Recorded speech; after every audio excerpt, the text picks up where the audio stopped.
Savoie. Le Macumba, vendu à une chaîne de supermarchés, a définitivement fermé ses portes. Après 37 ans de fête, ce temple de la nuit va mettre aux enchères des milliers d'objets accumulés par une famille au Savoyard, des crochets.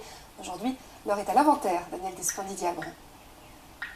C'est 37 ans d'une vie qui s'envole et autant d'objets, de souvenirs de toutes les couleurs entassés par la famille Crochet. Le Macumba à l'époque, c'était Las Vegas dans les Alpes, la fête jusqu'au bout de la nuit. Au début, en 77, vous aviez de la valse et du tango et du disco, tout le monde se mélangeait, les jeunes et les moins jeunes. Et puis, quand on est arrivé à la dance et puis à l'électronique, eh ben, c'est sûr que les gens qui aimaient le rétro ne pouvaient plus se mélanger avec l'électronique. Donc, ce qui a fait qu'on a fait différentes salles en fonction des âges et des goûts de nos clients. Empilés dans un hangar, des milliers d'objets à la recherche d'une seconde vie.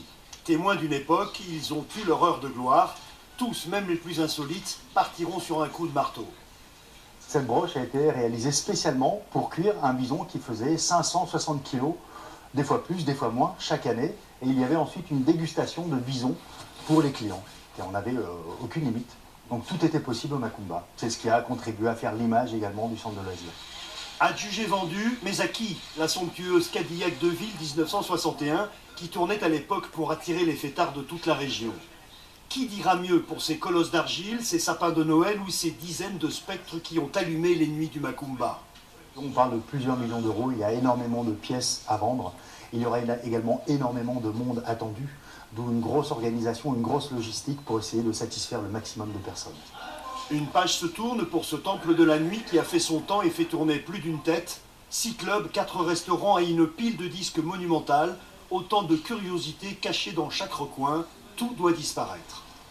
La discothèque, les discos, les sonos, les lumières, les rambardes. On a des rambardes en fer forgé magnifiques. On vend tout. Pas nous, mais on vend tout. Le 25 avril prochain, chacun pourra repartir avec un petit morceau du Macumba, mais inscrivez-vous la veille lors de la visite, il n'y en aura pas pour tout le monde.